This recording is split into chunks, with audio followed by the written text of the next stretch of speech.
nossa próxima sessão era para a Peach estar aqui conosco como moderadora. Infelizmente, ela não vai poder estar aqui conosco, mas eu, no lugar dela, vou apresentar os nossos próximos speakers, que vão falar sobre como os operadores podem explorar melhor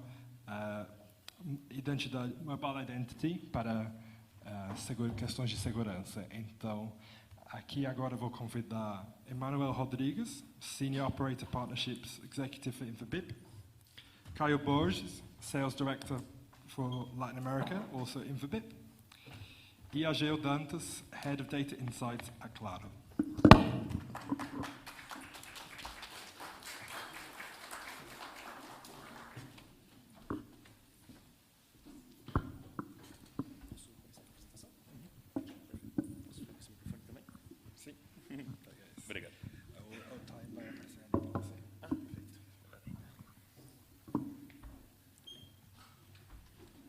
Boa tarde a todos. Obrigado pela presença de vocês no evento. Obrigado ao MEF pela organização.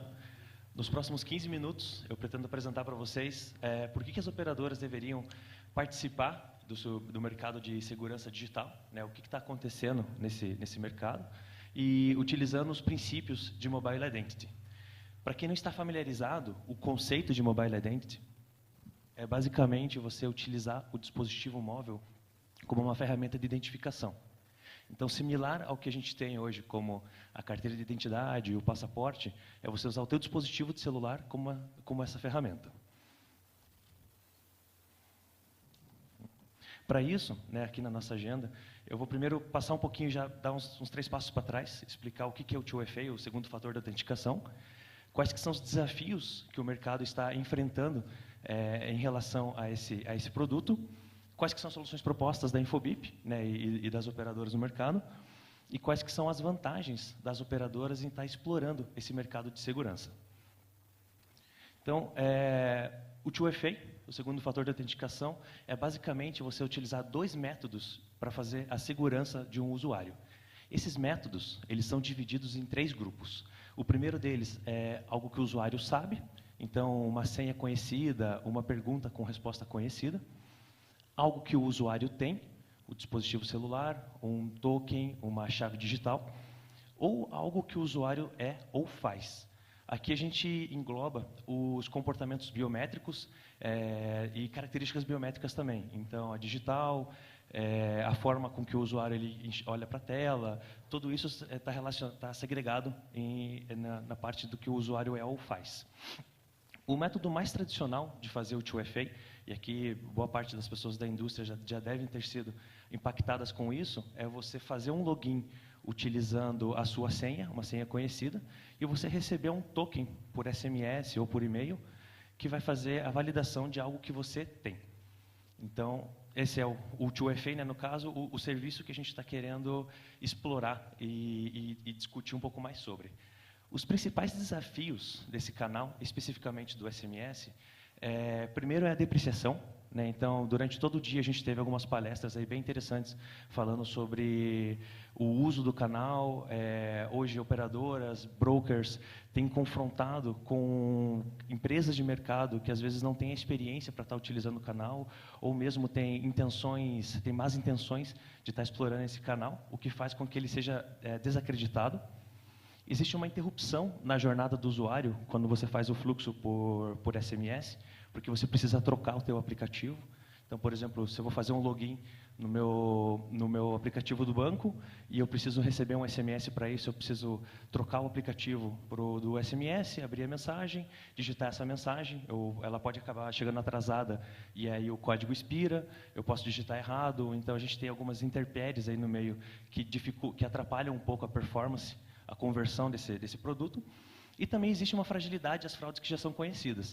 O pessoal aí da Campaign Registry falou bastante sobre a parte do phishing, do smishing, e um pouco mais cedo também a gente já ouviu sobre o pessoal da indústria financeira comentando sobre a engenharia social. Então, para quem também ainda não está familiarizado, eu inclusive tive que estudar para poder fazer essa apresentação, a engenharia social engloba todos os métodos que são utilizados por pessoas mal intencionadas para manipular o usuário e extrair informações sensíveis dele.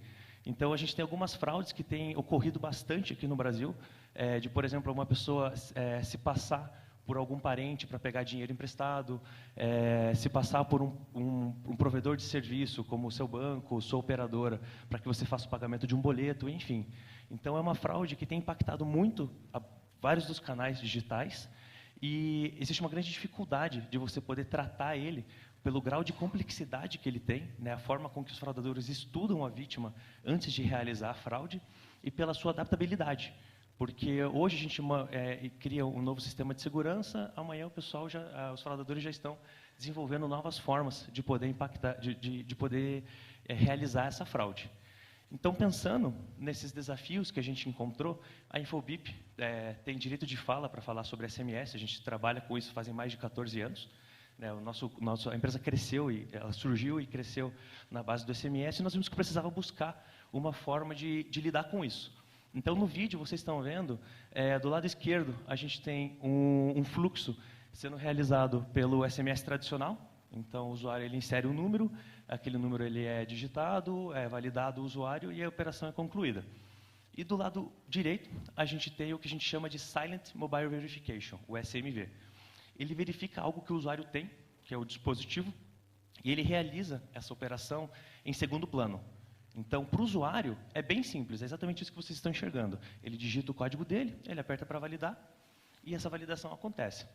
Porém, por trás, tem uma grande engenharia aí sendo realizada, em parceria entre a Infobip e a operadora, de forma que, quando o usuário ele preenche esse número, essa informação, né, o MSISDN, ele popula a URL que o usuário está utilizando para poder estar acessando aquela aplicação. A empresa manda esse dado para mim, eu encaminho para a operadora proprietária daquele número, e essa operadora ela vai validar o IP de acesso desse usuário com o IP de registro dentro da base. E ela vai me dizer se aquele número que ele colocou é realmente do dispositivo que ele está usando ou não. Então, faz exatamente essa autenticação que a gente está acostumado a utilizar o SMS.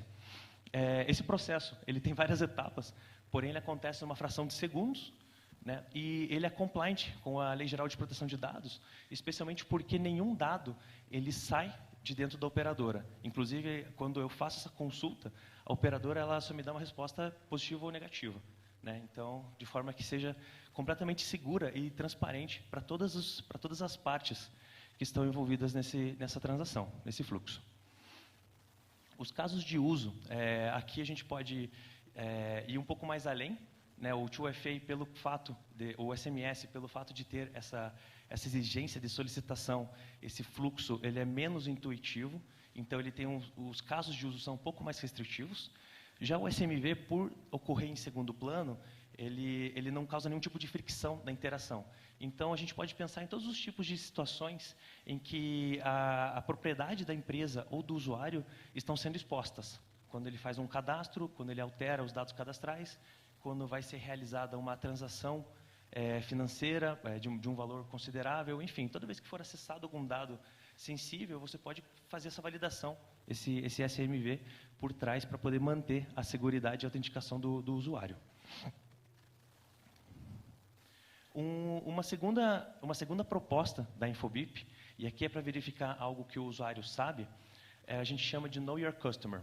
Então, seria validar informações do usuário de acordo com o que a operadora tem registrado em sua base. Especificamente para o mercado brasileiro, a gente está listando aqui o CPF, que é o Social Security Number internacionalmente, o endereço, número de celular e o nome. O princípio dele é bem simples. A gente basicamente coleta aquela informação que foi preenchida pelo usuário, quando ele preenche, por exemplo, o CPF num cadastro, junto com algum segundo dado. No caso, para trabalhar com as operadoras, a gente utiliza o MSISDN no celular, o número de celular como a referência. Eu envio isso para a operadora e ela me diz se aqueles números batem ou não. Hoje, a Infobip tem explorado isso e tem disponível com todas as operadoras no Brasil o CPF, e como projetos, mais para frente, a gente tem as validações de endereço e nome. Bem, todas as propostas que a gente fez são formas de poder utilizar da tecnologia nas telecomunicações para poder validar, para poder trabalhar no mercado de segurança digital. Só que, para isso, a Infobip é apenas um integrador, né? A gente precisa das operadoras para poder realizar isso. E a principal vantagem delas, as grandes vantagens das operadoras, é o fato dela participar de um mercado extremamente regulamentado, né? Então, as operadoras já estão acostumadas a ter que estar de acordo com diferentes normas, de acordo com o país, de acordo com o órgão de telecom. Por isso, os dados que estão cadastrados, os dados ali de registro do usuário, eles são muito valiosos. Hoje, no mercado brasileiro, a gente também vê uma produtização disso sendo ofertado por birôs de crédito. Só que assim, o custo disso ele é considerável. E enquanto que a operadora ela pode explorar esse mercado com um preço muito mais atrativo. Além disso, o usuário está sempre com o dispositivo dele na mão. Então, essa disponibilidade de você poder alcançar o usuário a todo momento faz com que o Mobile Identity seja muito eficiente quando realizado junto com a operadora. Ela tem essa posição singular dela de poder ter de extrair informações em tempo integral do usuário, como, por exemplo, a área que ele está ocupando, qual que é o caminho que ele faz para ir para casa, onde é que ele está durante o período da tarde, nos finais de semana. Esse tipo de informação, nenhuma outra empresa no ciclo do usuário ela consegue extrair esses dados. Então, esse posicionamento, né, toda essa tecnologia, esse conhecimento, quando orientados para o business, eles colocam a operadora numa posição de vantagem em relação aos demais empresas de mercado. E, além disso, ela tem a possibilidade de interagir com o dispositivo sem interromper a experiência do usuário, como foi o caso do SMV. E aí, a gente volta agora à perspectiva para o que as empresas ganham com o Mobile Identity. Então, a operadora ela tem essa posição de vantagem, mas por que uma empresa trabalharia, né? Por que uma empresa usufruiria desses serviços? O primeiro cenário, obviamente, é a gente conseguir reduzir fraudes que impactam os canais que já são conhecidos. Além disso, ela tem a possibilidade de poder autenticar esse usuário de métodos alternativos e que podem ter um custo reduzido. E, principalmente, ela pode melhorar a experiência desse usuário quando ela faz essa interação sem precisar ficar trocando de aplicativos. Para quem já trabalhou com o pessoal de segurança, sabe que existe uma correlação muito forte entre os custos de você aumentar as ferramentas de segurança e o impacto que você causa na geração de receita. Porque quanto mais barreiras você coloca, menos conversão o usuário tem. Então, é sempre uma balança muito sensível de se lidar. E com essa proposta do Silent Mobile Verification, a gente aposta em poder aumentar realmente essa segurança e também aumentar a experiência do usuário, quebrando essa lógica da balança. Para concluir, basicamente, mostrar para vocês o que a gente já tem no Brasil. Todas as operadoras aqui, então, a Claro, a Telefônica e a TIM, elas já se associaram à Infobip para poder estar explorando o mercado de Mobile Identity. Algumas delas já tinham portfólios próprios e que estavam ofertando no mercado. Uma provocação em relação ao mercado de segurança é que o orçamento esperado para ser gasto em 2022 é de US$1 bilhão. E até então, você sendo apenas uma operadora sem ter soluções de segurança, você não pega nenhum pedaço dessa pizza aí do mercado. Então, a intenção da Infobip aqui é poder trabalhar como uma ponte que conecta essas operadoras com essas soluções que elas já oferecem no mercado e também trazendo novos casos de uso, novas possibilidades para que elas possam também ser desenvolvidas junto com a operadora, para poder também explorar essa demanda que tem surgido com o mercado. E é isso. Muito obrigado.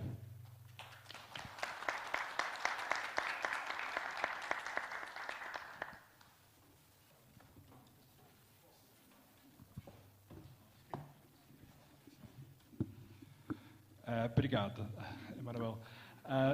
Talvez, para começar, seria interessante talvez entender um pouco como essa solução se encaixa em questão de LGBT, LGPD e questões de dados, privacidade do usuário, etc. Tudo bem, eu posso responder, tudo bem? Primeiro, pessoal, boa tarde. Obrigado aí pelo convite para o evento. Eu acho que, em relação ao LGPD, para Claro, eu acho que para todas as operadoras também Para a gente é uma questão muito séria, a privacidade dos clientes, né? Para a gente em primeiro lugar. Todos os produtos que a gente construiu dentro da Claro, em projetos de Data Insight, de antifraude, de crédito, outros projetos que envolvam dados dos usuários, a gente passa por um processo bem longo de Privacy by Design, onde a gente faz toda a análise de arquitetura do serviço, a gente faz toda a análise do porquê que esse dado está sendo utilizado. Tá? E para a questão de fraude, a gente tem uma parte da LGPD, que é a garantia de segurança do titular e também processos de antifraude. Então, a gente usa essa parte da lei para garantir a possibilidade de antifraude para o cliente, e também acaba sendo uma vantagem para o cliente. Tá? Então, o cliente que ele está na operadora e você tem uma empresa utilizando o serviço de Mobile Identity, esse cliente está mais seguro do que outros processos que ele pode ser enganado, ele pode passar por uma engenharia social, alguma coisa do tipo. Tá? Talvez também, porque conectando um pouco os vários comentários sobre cibersegurança que a gente já teve hoje, como que é equilibrar essa balança entre a cautela em volta de questões de segurança do usuário e também proteger o usuário, né? Porque ficou muito nítido aqui que esse mercado de cibersegurança vai crescer, vai ser cada vez mais importante e tem um papel muito importante que os operadores têm para jogar, porque tem dados e tem uma relação com o consumidor que permite que eles realmente podem ter um papel ativo nessa proteção ao usuário. Como vocês enxergam esse equilíbrio delicado?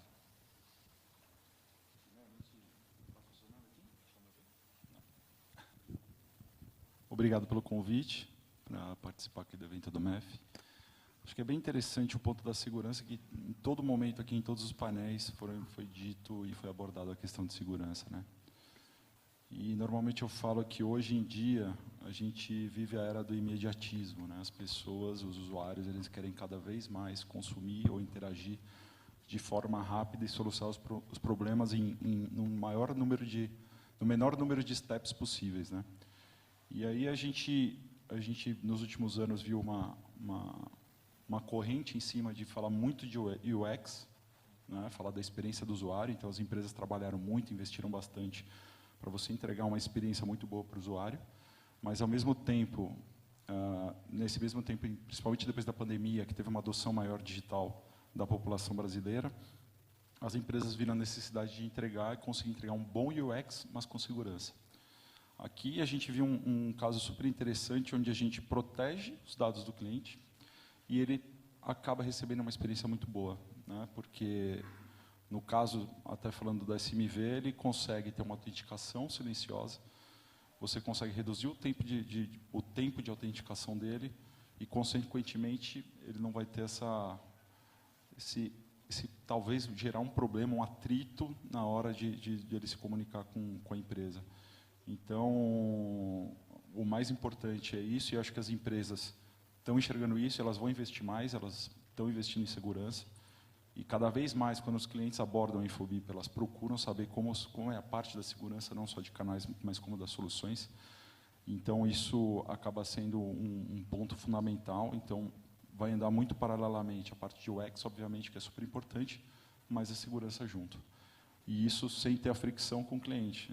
Vai ser muito bom o cliente poder ser autenticado sem ele saber. E com muita segurança, porque ele vai estar utilizando os dados das operadoras, que tem uma acuracidade muito grande, né?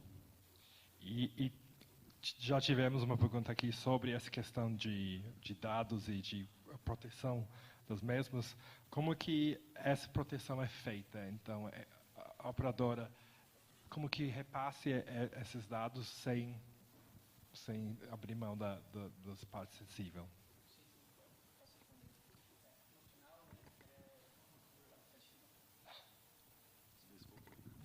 Alô? Voltou. Então, no final, a operadora, claro, né, a gente só faz a validação, né, como o Emanuel colocou. Né. A gente recebe uma informação, que é uma informação pública, tá, como informação que está trafegando na rede da aplicação, do aplicativo que está usando, que é o telefone do cliente, né, o telefone celular, e o IP público que ele está navegando naquele momento, a informação que já foi capturada. A gente recebe essa informação chega para Claro, e a gente checa na nossa rede específica se aquele telefone realmente está usando aquele IP público naquele exato momento. Tá? E no final a gente só devolve um sim ou não. A gente devolve só uma validação. Olha, esse telefone ele realmente está navegando nesse IP, ou olha, esse telefone não está, né, nesse IP. Assim a gente garante também a privacidade do cliente. Né? A gente está fazendo uma checagem que é única e exclusivamente para garantir a privacidade dele, né, para garantir ali a segurança dele, e a gente garante privacidade com uma única checagem, a única informação que a gente dá. Ótimo, obrigado. Só para complementar, isso relacionado ao SMV. Adicionalmente, sobre a validação de dados do Know Your Customer, aqueles dados eles são expostos diretamente pelo cliente, quando ele faz aquele preenchimento dos dados cadastrais. E existe uma política, né, de implementação. A Infobip ela é uma empresa europeia, então, antes da gente estar adequado à LGPD, a gente teve ao GDPR, em que nós precisamos do consentimento do usuário. Então, naquela mesma página, quando ele está fazendo o cadastro, geralmente é que ninguém presta muita atenção, né, ninguém cadastra, mas existem os termos e condições em que o usuário está aceitando quando ele faz aquele cadastro, e ali nos termos e condições a gente exige que o nosso cliente, né, que a empresa, ela estabeleça de que ela informe o usuário de que os dados que ele está preenchendo eles serão validados e eles podem ser utilizados para poder fazer a análise de segurança antes de habilitar o usuário. Mas no final a Infobip ela é só uma ponte. A operadora é quem realiza realmente essa operação e retorna para a gente apenas um resultado positivo e afirmativo, mas é o usuário quem está por boa vontade preenchendo, dando essas informações, porque é de interesse dele, né, que os dados dele sejam utilizados apropriadamente e de que as ferramentas e de que as soluções de mercado elas tenham segurança para proteger ele de ser fraudado. E nos bastidores de cada operadora, esse fluxo que vocês mostraram é diferente? Requer um desenvolvimento particular ou é mais ou menos o mesmo trabalho por todo lado? Essa é uma excelente pergunta. Aqui no Brasil a gente desenvolveu com as 3 operadoras. Essa conversa ela tem mais de 2 anos aí quando a gente começou a explorar o mercado. Então assim, a Infobip ela conhece uma forma de realizar isso. A gente tem uma plataforma que a gente oferece para fazer a validação, para fazer a habilitação da operadora para poder executar essa solução. Porém, se a operadora preferir desenvolver por conta, ela tem toda a gente auxilia a operadora nesse caso. Então, a gente tem 3 operadoras e a gente teve 3 formas diferentes de fazer isso, mas que no final elas convergem para que seja uma solução unificada para o mercado. Alguma pergunta aqui na sala?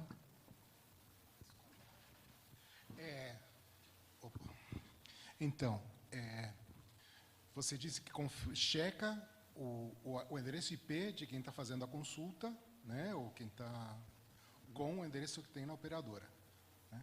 E como que faz, por exemplo, se eu estou fazendo, se estou conectado via Wi-Fi, qual que é a experiência do usuário? Não se faz autenticação por aí? Você faz por outro lugar? Como funciona nesse caso? Estava torcendo para não fazer essa pergunta. Não, brincadeira. Mas eu sou o chato. Perfeito. Na verdade, assim, de fato, essa solução ela tem a eficiência dela quando o usuário está utilizando a rede da operadora. Quando ela está conectada via Wi-Fi e não está pela operadora, a gente não consegue fazer o SMV. Como uma plataforma omnichannel que é a Infobip, nossas APIs hoje já contam com ferramentas de fallback para que ele possa fazer utilizando algum dos canais tradicionais. Essa é a solução para agora. Além disso, quando o usuário está conectado, ele está com o Wi-Fi e a rede de dados aberta, existe nas APIs mesmo de desenvolvimento, tanto iOS quanto Android, a possibilidade do aplicativo forçar um request via rede 3G. Então, que é uma linha de código público, ela é sugerida para a empresa, para que ela utilize isso para aumentar a quantidade de validações que serão feitas via SMV. Alguma outra pergunta aqui na sala? Se não, eu ia aproveitar para perguntar do lado do Infobip, como expertos em SMS, em quais situações você indicaria o SMV e em quais momentos você indicaria talvez seguir um caminho mais tradicional, com SMS, 2FA e esses caminhos? Eu acho que o caminho, pensando no que a gente falou há pouco da questão do UX, da agilidade da autenticação e da acuracidade que ela vai entregar também, o SMV ele pode ser usado já de primeira linha. Acho que é primeira autenticação SMV, e depois você vem com fallback com o 2FA tradicional ou com outro tipo de autenticação. O importante aqui é a gente garantir que todos os dados vão estar protegidos, como a gente falou anteriormente, mas acho que o ganho maior, falando assim para o lado da empresa, é essa agilidade que ele vai ter, né?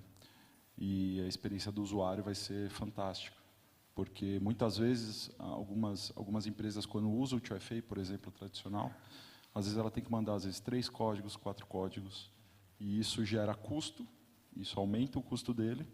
Então aí a gente ganha dois aspectos. A gente aumenta o ROI, né, da campanha, porque a gente vai ter uma entrega maior, e daí também a gente ganha para o lado do usuário, que o usuário vai ser autenticado de forma muito rápida. É uma coisa que, como você viu na apresentação do Emanuel, é uma coisa de 20 segundos para 5 segundos.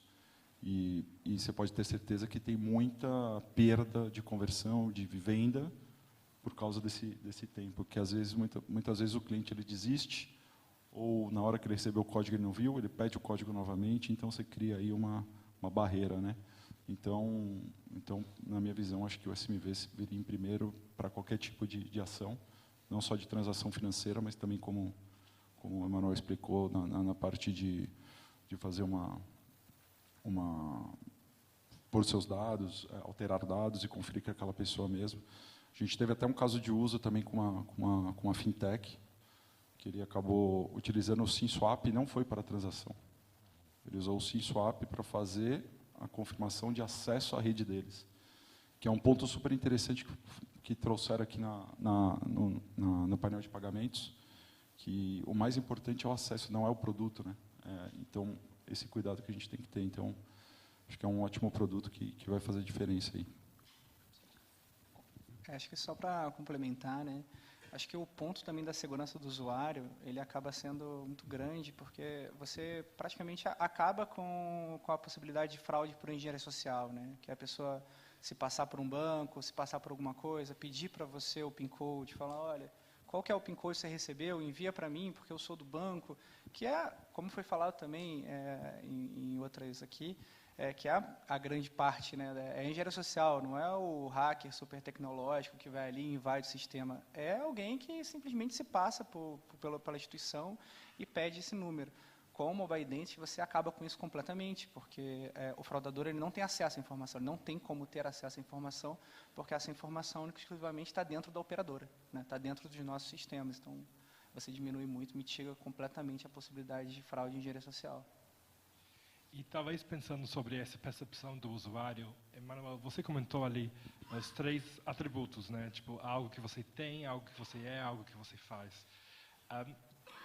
Você enxerga uma maneira de talvez tentar conscientizar os consumidores de que o celular, o número deles é de fato uma chave de segurança ao invés de uma vulnerabilidade? Porque parece que é esse vácuo que está dificultando um pouco ainda essa questão, né? Porque os consumidores sentem uma vulnerabilidade, quando justamente é o número deles que pode protegê-los melhor.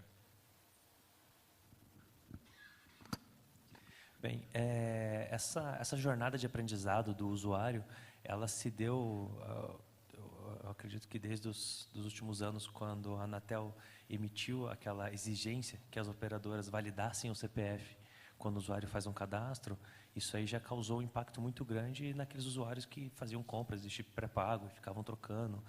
Então, eu acho que já existe um trabalho, falando do mercado brasileiro, já existe um esforço para que a rede de telecomunicações, os acessos da rede, o acesso do usuário, ela seja pouco a pouco mais protegida, de forma que ele possa realmente utilizar o dispositivo dele como uma ferramenta de autenticação, né? Então, hoje a gente já, querendo ou não, a gente já expõe muito da nossa vida pessoal e dos nossos dados diretamente pelo dispositivo, muitas vezes até sem saber, né? A gente aceita termos e condições de aplicativos aí que ficam ouvindo a gente em tempo integral. E não adianta querer lutar contra isso. O certo é a sociedade em si aprender a explorar, a poder utilizar a tecnologia em nosso favor. Então, eu vejo como que existe uma jornada de aprendizado e que o momento que a gente está explorando agora, né, a trazer o Mobile Identity como um conceito a ser explorado pelo mercado, especialmente agora que a gente teve uma transformação digital tão intensificada, a gente teve essa aceleração também por conta da pandemia do Covid, mas as empresas indo para o mercado digital e os usuários alcançando elas por ali, forçou também um pouco mais esse amadurecimento. Então, eu acredito que o momento que a gente está aproveitando agora seria ideal para poder explorar as soluções de Mobile Identity. É super interessante isso. E a educação quando a gente fala do ecossistema, o ecossistema envolve usuários finais, operadores e empresas. Então, todos têm que estar engajados. E acho que esse tema de segurança ele está muito, muito quente. Então, o próprio usuário está procurando saber o que ele pode fazer ou não na hora de fazer uma transação. E nós, como fornecedores, e as operadoras também, elas contribuem muito para fomentar essa educação e as pessoas entenderem mais sobre isso. Né? A gente pode falar até a questão do SMS, quando as operadoras muitas vezes mandavam, explicando a questão do link, você tem que tomar cuidado com o link, quando você for clicar um link, você tem que entender melhor o que você está fazendo, né? A responsabilidade do usuário também. Então, acho que isso, cada vez mais, a gente está enxergando essa preocupação partindo do usuário e não somente das empresas. Né? E pensando sobre, obviamente, o histórico da SMS como uma ferramenta de segurança, até que ponto vocês têm um percentual, um senso de até onde SMV e coisas parecidas podem, de certa forma, ganhar esse share do mercado de SMS? Eu, do lado comercial, enxergo muito a questão, como eu falei anteriormente, tem a preocupação da segurança, mas, ao mesmo tempo, a primeira coisa é com a experiência do usuário. E, na minha visão, você trazendo uma autenticação muito ágil, sem ter a necessidade de ter uma ação por parte do usuário final, eu acho um ganho fantástico. Né? Então, eu acho que vai ser até esquisito, porque quando a gente começar a autenticar os usuários silenciosamente, eles não vão entender cadê a autenticação, onde está. E quando foi ver, já foi feita a autenticação. Então, nesse aspecto, eu acho o grande ganho, né? Obviamente, falando do lado da segurança também. Né? Eu acho que do lado do operador é muito importante também a gente garantir a segurança dos nossos clientes, né? O cliente está se autenticando com um número de telefone, né? E a gente sabe a fragilidade que existe hoje na validação de SMS. Ele tem essa validação que é muito boa do UX, né? Dele não precisar sair do ambiente, receber um SMS fora, depois voltar para o aplicativo para poder fazer uma validação. Mas a segurança que ele ganha, né, igual eu falei anteriormente, ela é muito grande e você continua validando o número de telefone como uma informação pessoal sua, importante, né? Igual o seu CPF, igual o seu e-mail, igual outros dados que você tem que são importantes para você, o número de telefone ele cada vez se torna mais único, né? Como foi dito também, as pessoas hoje em dia têm menos números de uma pessoa só, né? Isso é uma coisa que aconteceu nos últimos anos. Antigamente as pessoas tinham um telefone da Vivo, um telefone da Claro, um telefone da TIM, um telefone para o comercial, um telefone para o uso pessoal. Hoje em dia as pessoas cada vez mais elas estão ficando com o número de telefones delas, entendendo esse número como uma identificação própria, né? Como uma informação importante para ela. Então, como operadora, é importante para a gente que ela tenha confiança que esse número, e ela usar esse número para validação, ela vai ter maior segurança no ambiente. Muito bom. Alguma pergunta aqui na sala? Se não, acho que talvez a gente pode encerrar aqui.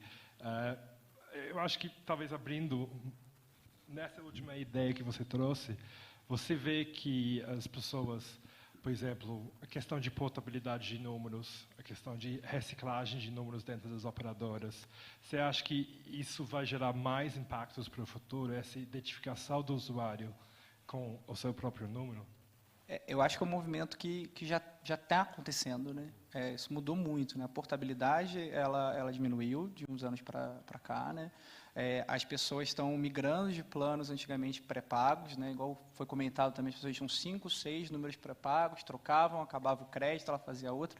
As pessoas estão migrando para planos de controle, ficou mais democrático a pessoa conseguir planos melhores para onde ela não precisa ter vários números pré-pagos para utilizar. Então, a tendência, eu acredito sim, que a pessoa, ela cada vez mais ter o número dela com ela. Eu não troco meu número por nada. Nem o meu. Maravilha. Então, obrigado a todos. Muito Palmas obrigado. para nossos panelistas.